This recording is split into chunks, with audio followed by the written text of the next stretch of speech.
मनोज जरांगे 28 आणि 29 नोव्हेंबरला मुंबई दौऱ्यावर आहेत। मराठा बिझनेस फोरम कार्यक्रमाला ते उपस्थित राहणार आहेत। मराठा समन्वयक वीरेंद्र पवार यांनी या संदर्भात माहिती दिली आहे।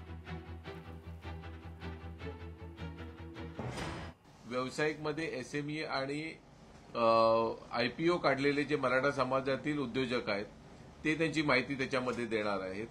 उद्योगाच्या नवीन संधी या विषयावरती तिथे परिसंवाद होणार आहेत। महिलांना व्यवसायामध्ये आणण्यासाठी काय केलं पाहिजे याच्यावरती एक छोटासा परिसंवाद आहे।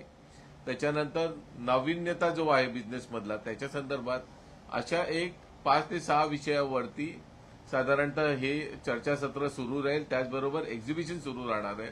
28 आणि 29 नोव्हेंबरचा जो प्रोग्राम आहे तो मराठ्यांच्या करता फार फायद्याचा आहे। ते म्हणजे विशेष म्हणजे मराठा बिझनेसमॅन फोरमनं एक प्लॅटफॉर्म दिलेला आहे 2 वर्गाकरता, एक अहिरे वर्ग, एक नाहिरे वर्ग। अहिरे वर्ग ज्यांनी सक्सेस अचीव केलेला आहे ते येणार आहेत आणि कोण कोण मोठे व्यक्ती आहेत फार थोड्या वक्त्यांची नावं घेतलेली आहेत।